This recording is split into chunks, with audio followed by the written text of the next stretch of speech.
William Bartram was the first naturalist to explore and write about the southern Appalachians. What he saw in 1776 was a virgin forest that had never been cut for timber and was home only to the Cherokee Indians. The giant chestnuts, hemlocks, and yellow poplars in the coves grew to 8 and 9 foot diameters. It would have taken 6 men to reach hand in hand around the trunk of one of those giants. In his journal, Bartram wrote that the forest was vocal with the melody of feathered songsters. He listed over 100 species of birds from the area. An indigo bunting picks a worm off a spring branch. The brilliant scarlet tanager worked so high in the canopy, Bartram was lucky to see it. But William Bartram was a Philadelphia botanist, and plants were his passion. Here in these southern Appalachian woodlands, he discovered a botanical paradise richer than all of Western Europe. Of the flowering plants alone, there were more than 1,400 different kinds, mixing in a bewildering array of northern and southern species. If Bartram had journeyed here in the summer, he would have seen the white rhododendron in bloom. It's just as well. He experienced instead the more beautiful pink Catawba rhododendron putting out luscious blossoms in the spring when he was here to see them. But it was upon being the first naturalist to discover the magnificent flame azalea that Bartram wrote this tantalizing description.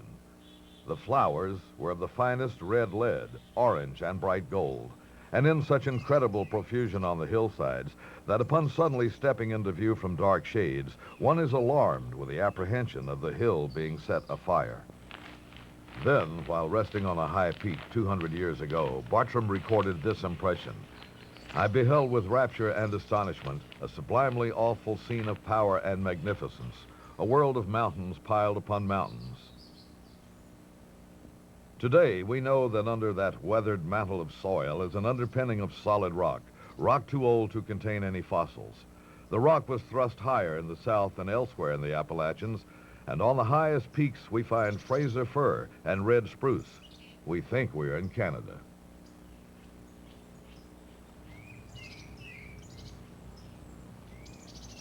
Most of the highest mountains in the eastern United States are in what is today the Great Smoky Mountains National Park. They include Clingman's Dome, Mount Guyot, and Mont LeConte. Only Mount Mitchell, 50 miles east of the park, is taller.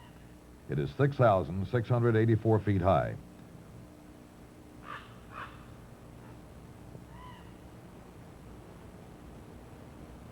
Despite the grandeur of his descriptions, William Bartram never set foot in the tallest of the Smokies.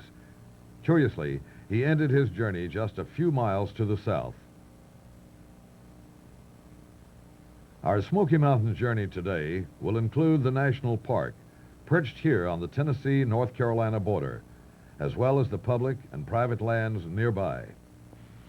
40 miles south of the park in the woods of North Georgia one spring, filmmaker Rich Kern encountered another botanist of sorts. Kenny Runyon was in the woods hunting remedies for a bad cold. Textbooks say that parts of the May apple plant are poisonous, but Kenny's mother taught him to make a pill out of the base of the stem near the root. Kenny said you just bake it, grind it up, add water, and make pills out of it. He admitted the pill may make you sicker for a while, but after that, you'll get well fast. A little garter snake caught his eye.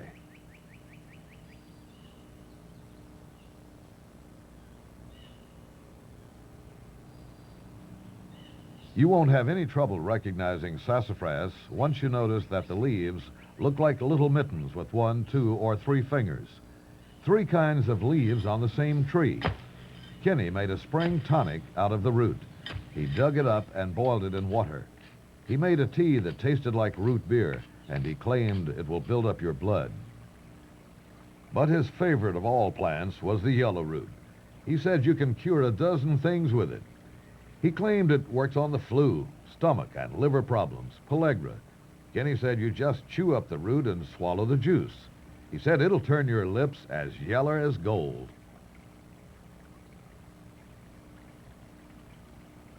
Break the root and you'll see yellow sap that makes this plant so popular among the mountain people. In the Foxfire books, you can read more of Kenny Runyon's ideas on how to relieve minor ailments the natural way. 91-year-old Jake Waldrop was no fool either. He knew that gathering in the woods is a lot cheaper than gathering in the grocery store. And if you happen to like ramps, Jake said, you've got to get into the coves in early spring when the ramps are right for eating. The ramp is a member of the lily family, and the underground bulb and new leaves are the edible parts.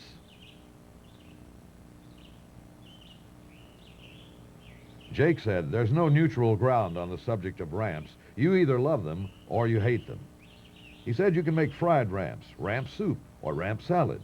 But as one man said, you've got to go into solitary confinement in the woods for a couple of weeks. Nobody will be able to stand your breath after you've eaten them.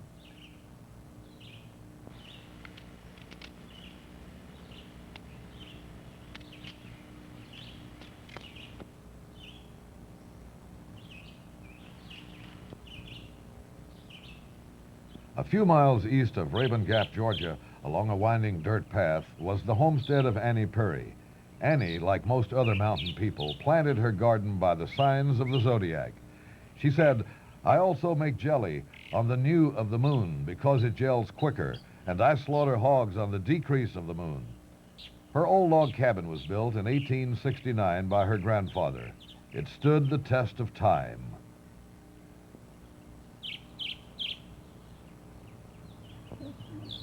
Annie had lived a very simple life. She said, my parents never had to buy very many things because Mama made all our stockings, skirts, and sweaters. And she would venture into town only to buy coffee, sugar, and salt. Then came electricity and a few conveniences, but Annie still lived close to nature, and the animals came around often, especially when the dog was dozing off under the front porch. Her old rustic kitchen did have an electric refrigerator and an electric stove, but she didn't like the stove and went back to cooking with wood. The only thing she used her new one for was storing her pots and pans. When Annie spotted some ants stealing crumbs, she let them have it with a bunch of scallions.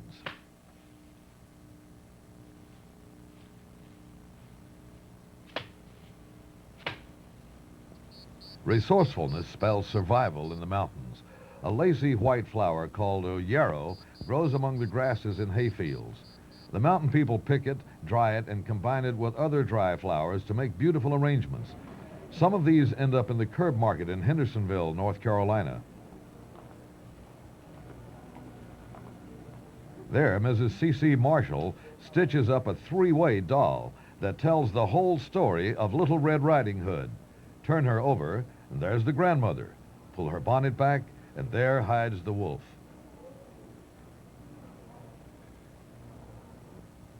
Where have all the bears gone?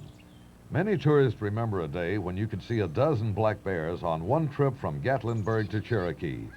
There are probably 500 or 600 black bears in the national park today, but they're shy, backwoods creatures that creep through the darkest shades on the remotest hillsides. And so it was a piece of luck that filmmaker Rich Kern and his wife, Judy, found a female with 2 cubs not far from the road to Newfound Gap.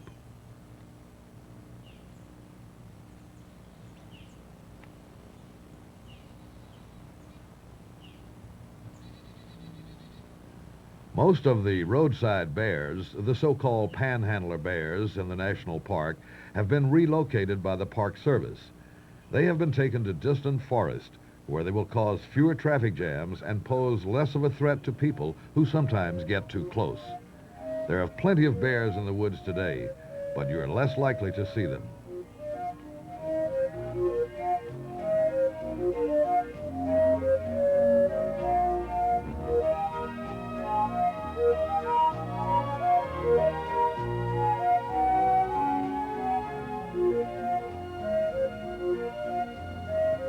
Black bears spend a lot of time in the trees.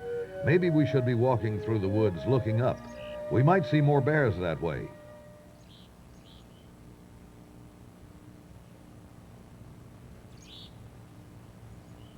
Black bears climb trees not only for fun, they gather acorns, beech nuts, wild persimmons, and fire cherries. It's just that the cubs have a hard time getting serious about it.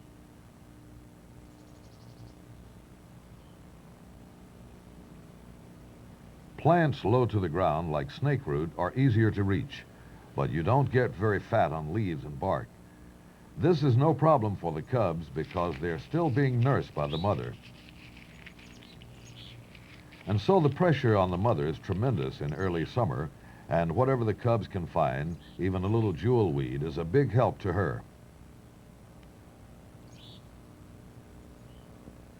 When the berries start to ripen, nutrition improves. We must reshape our image of the black bear.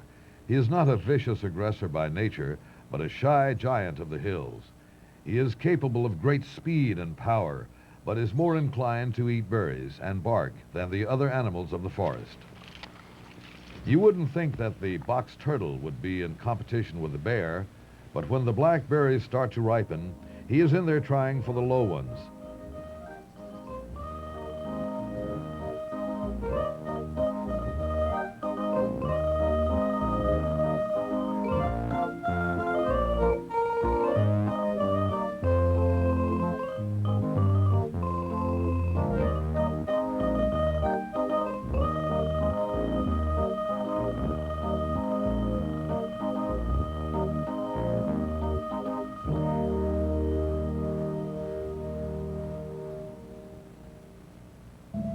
Dawn creeps pearl gray over the Smokies, and for a few moments, green is a forgotten color.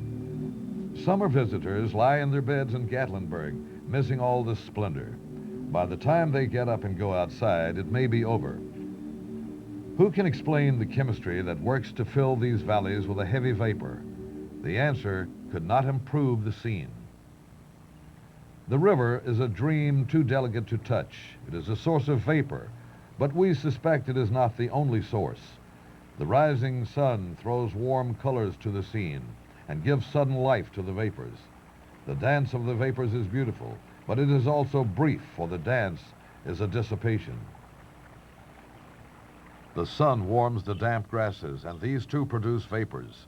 Even the trees generate smoke, for which these mountains are famous. By midsummer, the whole forest floor is heavily shaded by a canopy of trees. But the stream and its banks are open overhead, and this provides just enough light to reveal some of the little forest inhabitants. A polygyrid snail the size of a walnut has a bulging eye at the end of each tentacle, Martian style.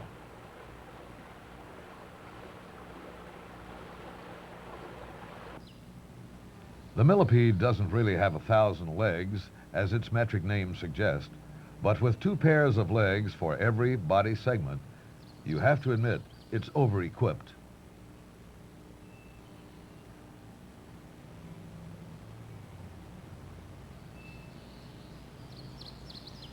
And like everything else these days, millipedes come in different models. The handsome red-cheeked salamander is one of the most important animals in the national park because that's the only place on Earth where you can find one. There are so many kinds of salamanders in the Smokies that they're called the salamander capital of the world. The red-cheek doesn't come out very often during the day, but when he does, he can clear off a patch of moss in a hurry.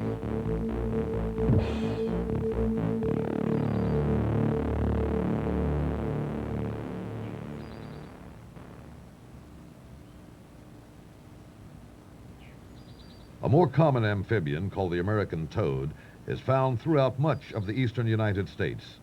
Like the red-cheeked salamander, he can make insects disappear in a flash.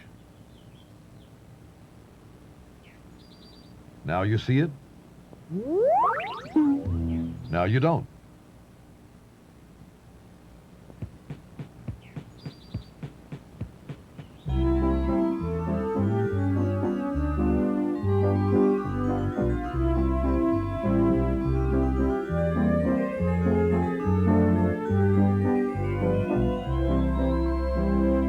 It is common knowledge that daddy longlegs feed on tiny insects, but here's a strange story. One day on a stream boulder, Rich Kern found a daddy longlegs nibbling on a dead hornet.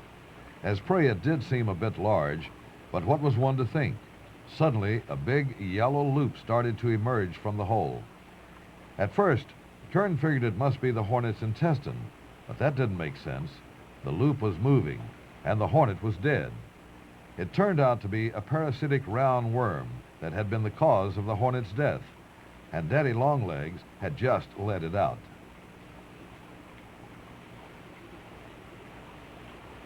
Here's another strange story about the stream bank. If you spend much time in the Smokies, you will find big clusters of swallowtails on the ground here and there. Get down to take a close look, and your nose will solve the mystery. These are places where forest animals have urinated on the ground.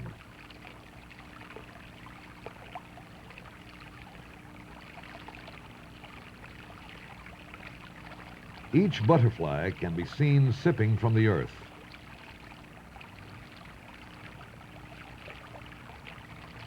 The mountain stream, like any earthly habitat, is far more complex than first meets the eye. It begins thin and dark in the high mountain, too narrow to throw open the canopy of trees. As other creeks join in, it picks up force and goes roaring down the steepest slope of the mountain. Finally, at lower elevation, it spreads out and takes the wide, lazy form of a river. The stream, like anything else, has its own anatomy. Down the center is a channel of fast-moving water where only the strongest fish dares to swim. The water along the bottom and sides of the stream moves much more slowly due to friction. A quiet pool along the edge is a much different habitat than the central channel. A water strider gliding on the smooth surface casts a ghostly shadow on the bottom.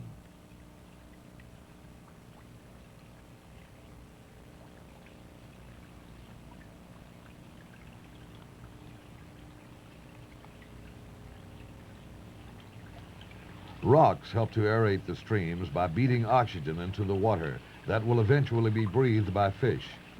The most effective aerators of the stream are the spectacular cascades and waterfalls all through the southern Appalachians. Abrams Falls lies at the end of a 2.5 mile hike from Cades Cove in the National Park. Looking Glass Falls is in the Pisgah National Forest near Brevard, North Carolina. Vegetation far in front of the falls grows lush from the powerful spray. At Dry Falls in the Nantahala National Forest near Highlands, North Carolina, the river hurls itself so far beyond the brink of the cliff that you can walk behind it and stay dry. William Bartram hiked very close to Dry Falls 200 years ago. The stream is a complex thing. The water level rises and falls with the rains, shifting rocks and changing the pattern of flow. The force of the water is too great for most green plants to survive, but there is a thin layer of slimy algae coating each rock. A little school of fish hugs the bottom where the force of the water is not so great. Leaves and other bits of debris that tumble into the stream sink to the bottom and form the detritus that is gobbled up by bottom dwellers like the crayfish. The reckless crayfish has been known to leave his sheltered retreat under a rock and go out and battle the currents. His antennae are swept back like a long mustache. One false move and it could be a long trip.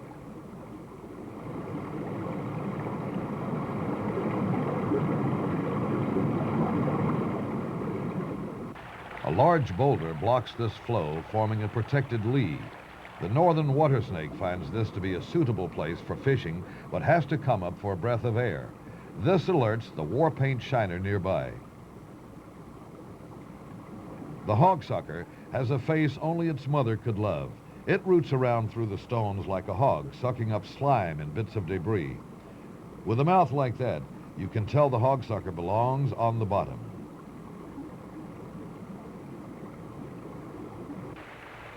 Only the high elevation streams of the Smokies are the habitat of the beautiful brook trout, the only native trout of the southern Appalachians. The common brown trout and rainbow trout that we find in the streams today were put there by man and have chased the little brookies out of much of their former range. Notice how this male uses his pectoral fins to align himself in the current in order to catch insects above and below the surface.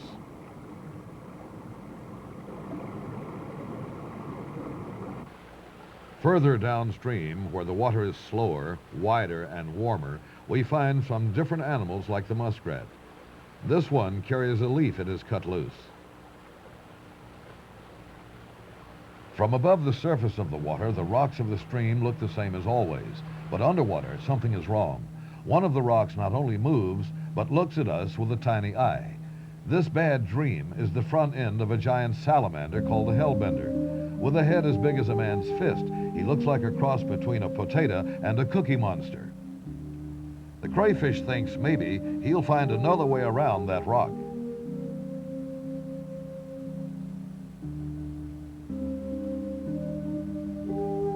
It's hard to appreciate the size of a hellbender until all 2 feet of him decides to come up for air.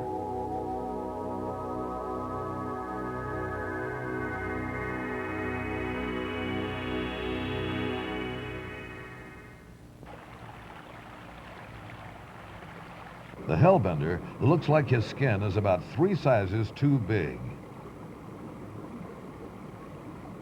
Since this salamander is aquatic, spends his entire life underwater, and is active mostly at night, Rich Kern and his wife had to go slipping and tripping through an icy stream for 5 nights before they even caught a glimpse of one.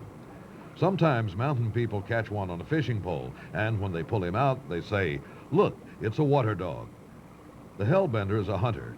He catches aquatic insects and fish. In the next scene, you see a little fish called a sculpin, and he takes a shot at it. Sometimes the salamander shoves his head under the rocks for an ambush. The sculpin lands right on top of his head.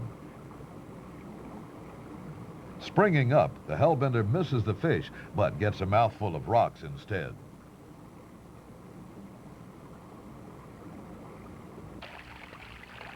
The stream also plays host to droves of aquatic insects that spend part of their lives underwater. Along Bradley Creek in the Pisgah National Forest, a male black-winged damselfly is found guarding a small bit of territory.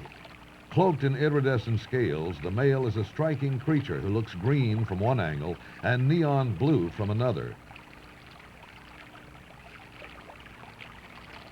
Surprisingly, it is the male who selects the egg-laying site. It must be a shallow pool with some underwater roots in it. He patrols the site with the hope of attracting females to mate and lay their eggs. But his fortunes change from day to day. On this day, the male has attracted 2 females. He mates with them. They join briefly in the vegetation.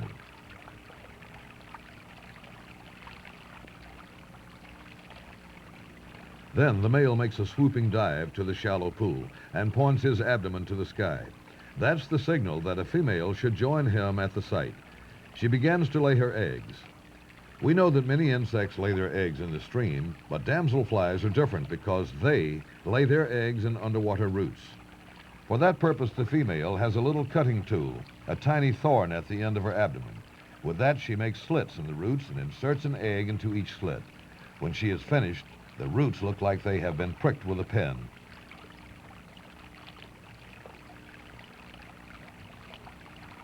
One evening, the Kerns saw thousands of tiny midges laying their eggs in the stream and became determined to know more about what all these different kinds of eggs develop into.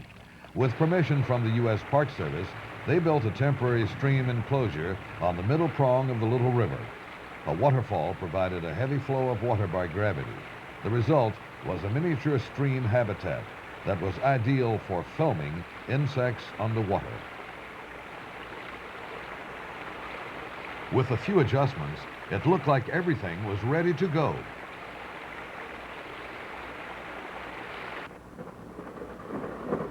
Then came days of relentless rain, turning this into the wettest July in 15 years.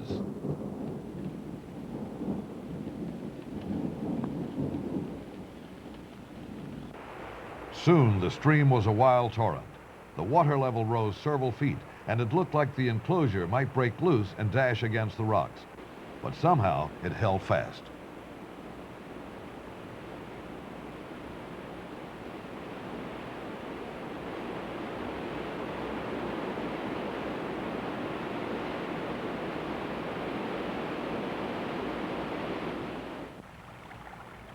Finally, in August, the sun shone brightly.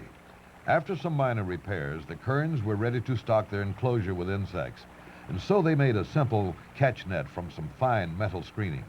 As they lifted rocks on the bottom, any insects clinging to them lost their grip and were washed downstream into the net. They caught dozens each time.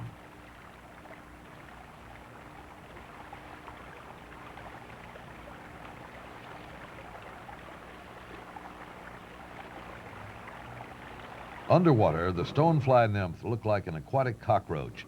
It was hard to believe that one day it would become a beautiful flying insect. This one had a slight case of disco fever. Around every rock in the stream is a thin layer of calm water caused by friction. To take advantage of this, most stream insects, like the water penny, are exceedingly flat. The water penny looks drab scuttling over the rock, but clinging to the glass of the stream enclosure, it looks like a dazzling brooch. We can easily see the white gill filaments and the 6 legs of this insect. Someday this water penny will be transformed into a beetle.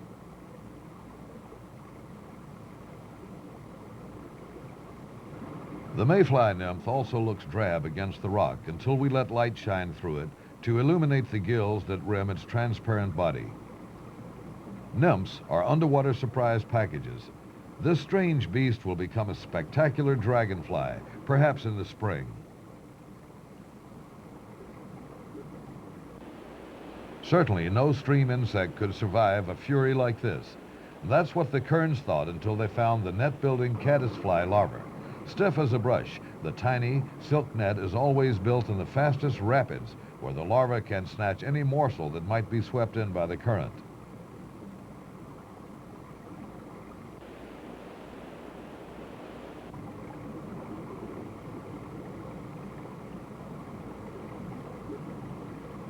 There are even some kinds of caddisfly larvae that glue together tiny pebbles and grains of sand to make their own mobile homes, not likely to be gobbled up by some hungry trout. In fact, the sculpin doesn't pay much attention to this little mound of pebbles creeping under his chin. The sculpin is the personality kid of the stream bottom. He looks ready and alert as he perches on his giant pectoral fins, bracing against the current. And he has a big clown mouth, ready to take a poke at any stream insect, even the hellgrammite, which looks like a centipede and evidently tastes just as bad.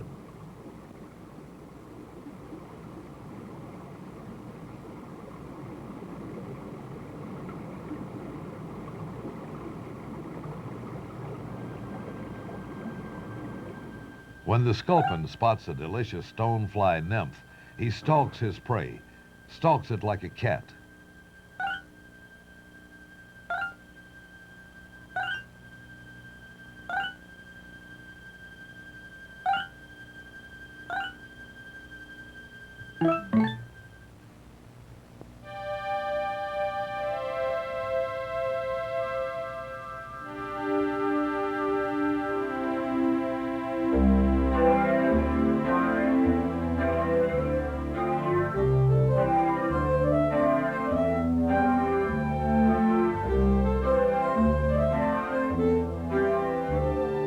By mid-October, fall has come to the Smokies.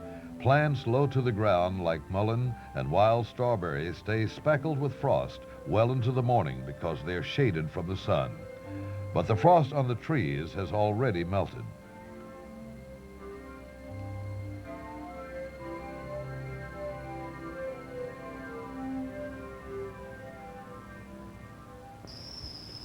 We are much more likely to find white-tailed deer around an abandoned homestead than in the mature forest.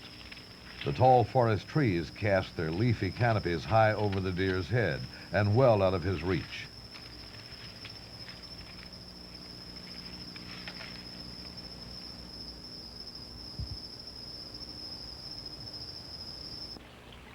The stream flows more slowly now that the summer rains have tapered off. It reflects the colors of the hills. The water striders are still skating on their little pool, but now it is a palette of color. A handsome brown trout patrols a pool so quiet the leaves barely stir on the surface.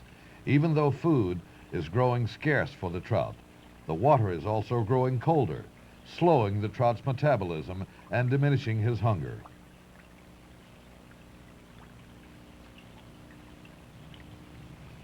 Most of the forest mammals are working overtime now to put on thick layers of fat for the winter. Gray squirrels, for example, feed on the dry fruits of the ironwood trees that grow along the stream's banks. The fruits ripen in the fall. Tiers of leafy bracts conceal the tiny edible seeds that also nourish many species of birds. The gray squirrel has to work fast to make these ironwood fruits worth the effort.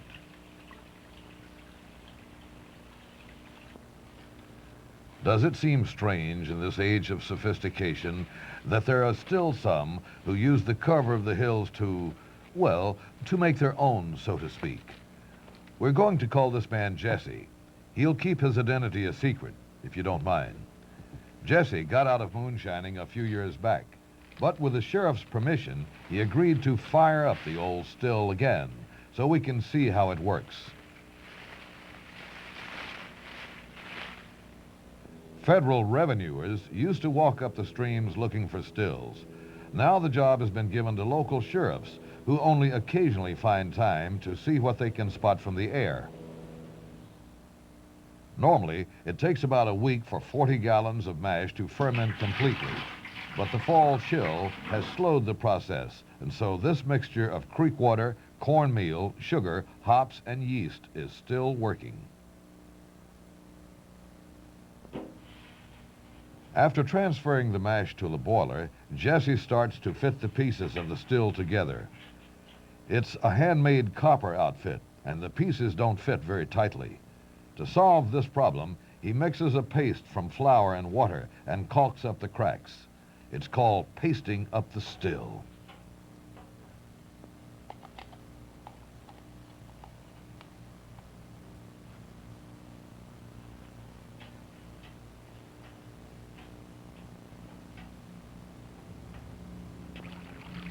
Moonshiners always set up near streams. They need water to make the mash, but they also need it to cool the condensing coil of the still.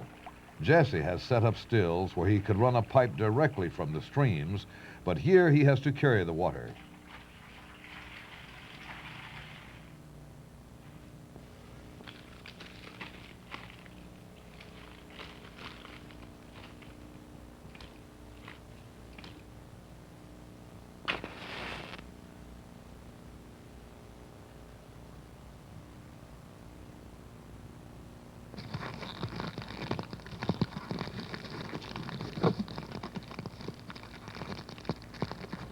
It takes 3 or 4 hours to bring 40 gallons of mash up to the boiling point of alcohol. Jesse has little to do now but tend the fire. He might be inclined to remember others from the area who have lost their equipment to the law. Photos from the scrapbook of the sheriff in one of eastern Tennessee's poorest counties show some of the copper outfits confiscated in recent years. According to the law, the moonshine itself must be destroyed in the presence of both the sheriff and a minister. It's called a pouring out party.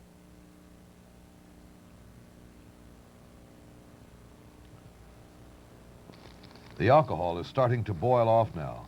The vapor travels up through the neck of the still and down into the thumping keg, which catches anything that might slop out of the boiler. From there, the vapor is cooled and condensed in a coil that Jesse calls a worm. The first indication that things are about to happen is the thumping of the thumping keg.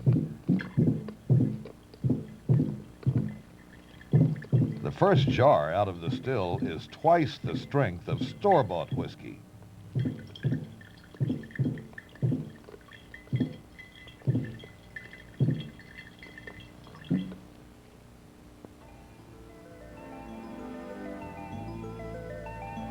Then winter comes, with the hush of snow high in the spruce fir forest. Lower down in the deciduous woods, the snow has rid the trees of any remaining leaves and left a stark skeleton of branches.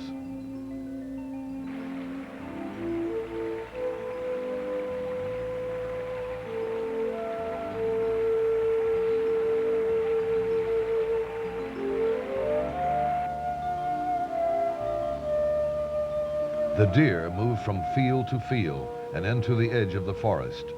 Food is the problem, not the cold weather.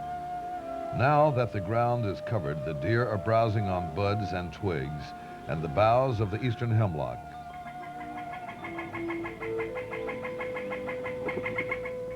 Most birds have migrated south because berries and flying insects are scarce.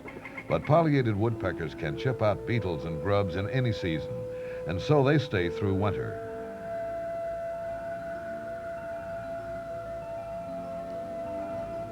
Like the decay of the colorful fall leaves, the intricate designs of winter are created only to be erased again by the first warm day. You can look out and see 1 billion snowflakes piled up, each one different, so they say.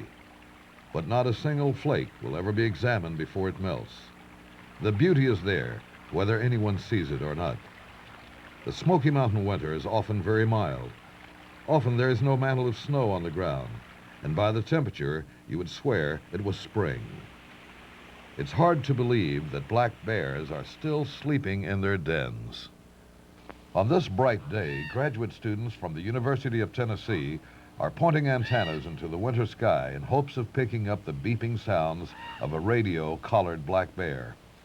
This particular study focuses on bear reproduction, and so in late January, when the females are giving birth in their dens, the researchers are getting ready to pay them a visit. They visit several dens about a month after the cubs are due to be born. Most black bears in the national park den in large tree cavities. The students wouldn't dare enter one of those, but as luck would have it, the female they are monitoring has denned this year under a large rotten log. After drugging her with a dart and waiting about 20 minutes, the researchers carefully approach the site. Anticipation runs high. They know she is a female, but will she have cubs? And if so, how many? She's a mother, all right. She has 3 newborn cubs, about 5 weeks old.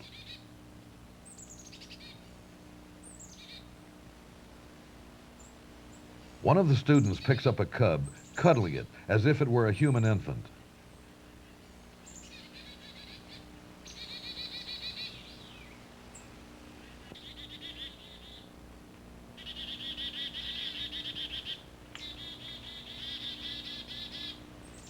These little cubs will follow their mother throughout the spring and summer. Next winter, they will den with her again. And so adult females normally give birth every other year rather than yearly.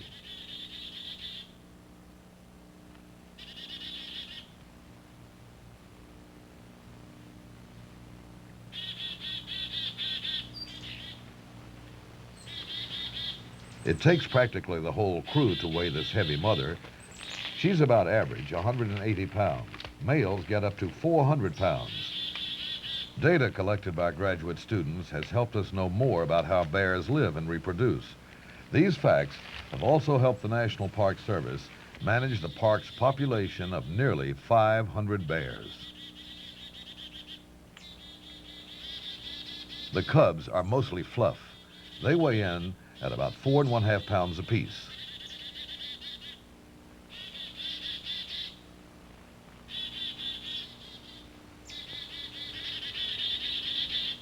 You may wonder where the papa bear is during all this. Well, as with many other mammals, after mating with the female, he takes no further interest in the reproductive process. He wanders off to live a life of solitude. Do bears hibernate? The answer is no. Bears sleep a good deal in the winter, but they do not enter a true hibernation. In fact, they occasionally walk around outside their dens and sometimes even change to other denning sites. With all the data collected, the mother and cubs are now safely in their den. Soon, the mother will begin to wake up. This may be a good time for us to leave. The second den was discovered under a large boulder. After darting her, it is decided that it would be too difficult to remove the mother. But her 3 cubs are pulled out for some quick measurements. That's when something very strange happens. Out comes a little guy with white paws and a white chest blaze. The records will show that this is the first white-footed black bear ever seen. Next time you're in the Smokies, keep a sharp lookout for a very unusual bear.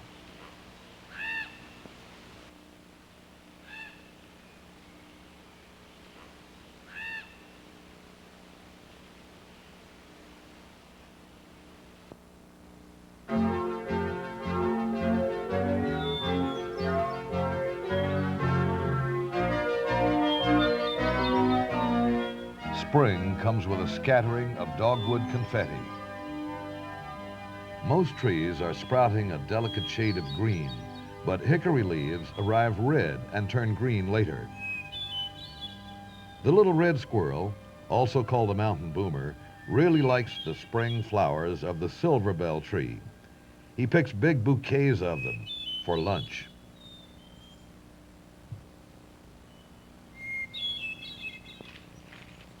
In the springtime, when the forest floor is very open and well lighted, you have a chance, but only a slim one, of spotting a gray fox. Like the bear, the fox is there in the woods, but you hardly ever see him. The gray fox may catch a squirrel or a mouse every once in a while, but to tell you the truth, he spends most of his time muzzling around in the dirt, picking up beetles, camel crickets, centipedes. The fox, like the bear, surprises us with his humble diet.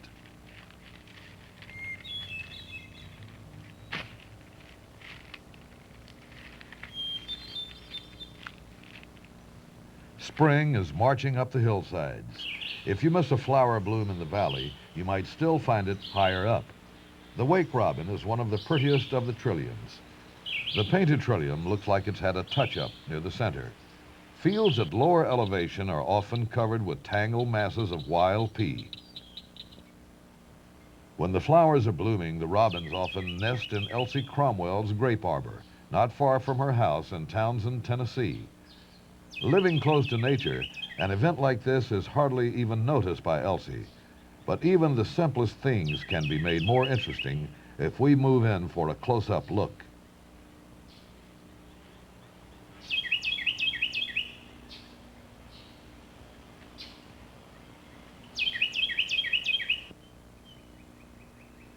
Along the Blue Ridge Parkway one spring, we go in search of high-elevation nesters, and are not surprised to find the colorful rose-breasted grosbeak. Unlike the male robin, the male grosbeak shares very few of the feeding chores. It is his drab mate who tends the chicks, sequestered in a nearby laurel thicket.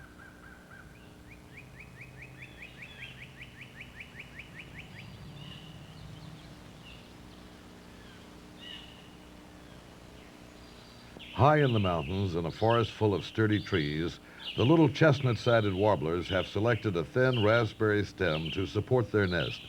It is all they need. When seen close up, the warblers are much more than specks of fluff in the woods. Their actions have meaning and purpose, and they are always busy. Give them a thin raspberry stem and a healthy forest, and they can replenish their kind in the spring of each year. It is not too much to ask. It is evening. As the chill sets in, the female warbler broods over her chicks.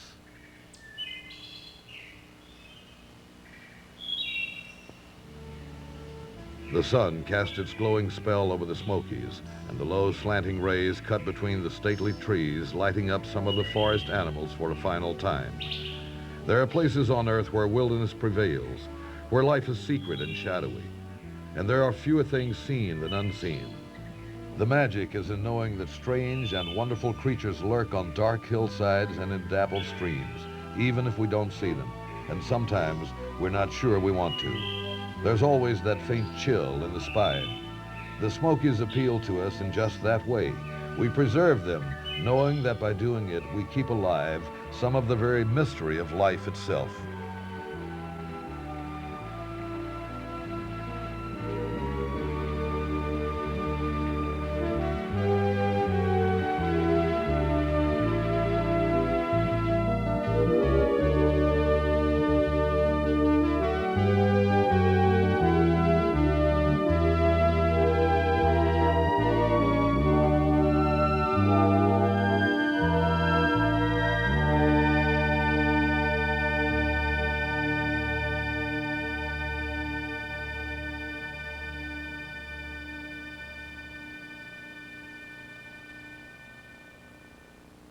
The preceding program was produced by International Video Projects located in Coral Gables, Florida. Please give us a call for more information concerning our series of home videos. The following preview of our best-selling programs features scenes from our Rich Kern Nature Series, our Best of Travel Series including Bermuda, the Florida Keys, the Cayman Islands, Travel Florida, and more. International Video Projects is proud to present the best underwater guide to scuba diving and snorkeling in the world. Our cameras will take you below the waters of Key West, Grand Cayman, Bermuda, and Miami. The dive series includes a look at the first underwater park in the United States, John Pennekamp Coral Reef State Park, located in Key Largo, Florida. Our preview begins with Rich Kern's award-winning nature series. Rich began his filmmaking efforts more than 20 years ago. Rich has traveled the world to create such amazing nature films as Penguin Summer in the Falklands. These are the Falkland Islands, where there are gigantic cliffs towering above the ocean. Cliffs that face the open Atlantic, taking a constant beating from the tumultuous seas. Cliffs that not only take a battering from the open sea, but are also ideal habitat for nesting seabirds. Now, it's curious that king penguins, with the entire Falkland Islands in which to stand incubating their eggs, feel that they have to stick close together in a pack like this.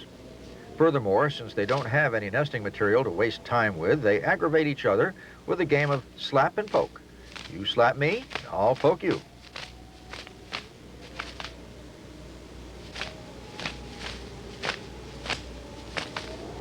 Rich and his wife Judy spent a year in the Smoky Mountains to make this beautiful program we call Smoky Mountain Magic.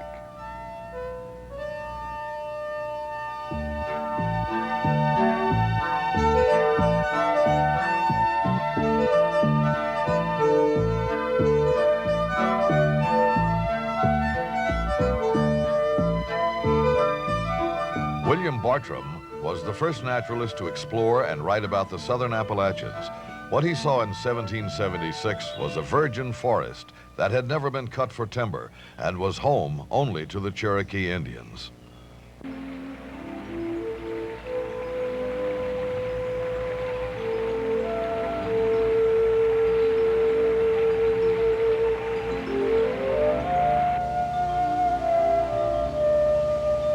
The deer move from field to field and into the edge of the forest. Food is the problem, not the cold weather. Now that the ground is covered, the deer are browsing on buds and twigs and the boughs of the eastern hemlock.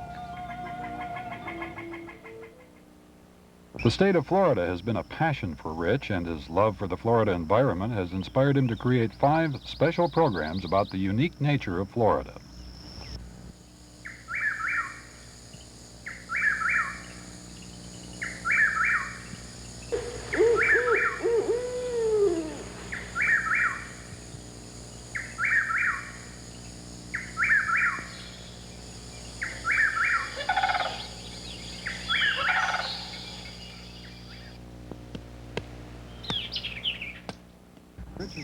Rich has also rewritten 2 of his nature tapes so that kids from 7 to 12 can enjoy them even more. We call these tapes Wild Florida for Children, Exploring the Great Peninsula, and Wild Florida for Children, Alligator. If you are like most of us, you love to travel.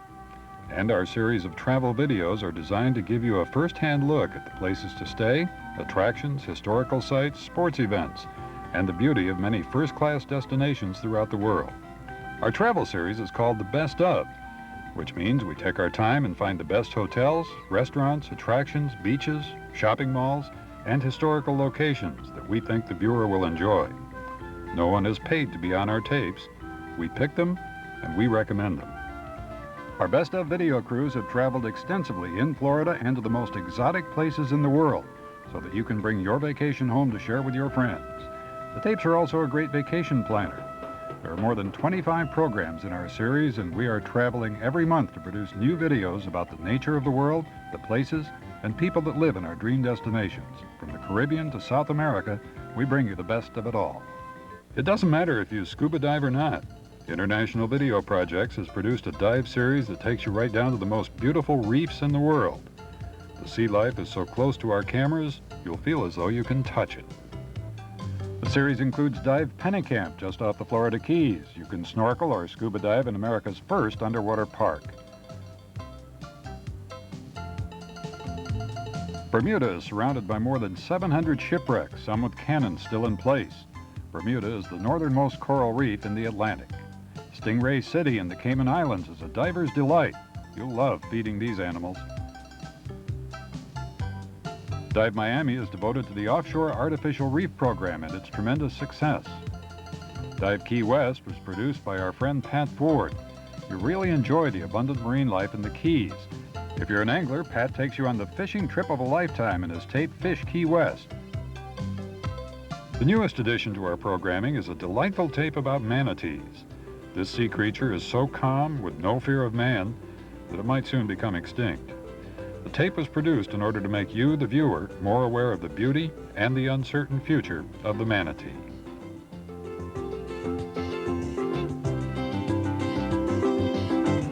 If you wish to order any of these programs, please give us a call at 1-800-852-0662 or write us at International Video Projects, 250 Bird Road, Suite 307, Coral Gables, Florida, 33146.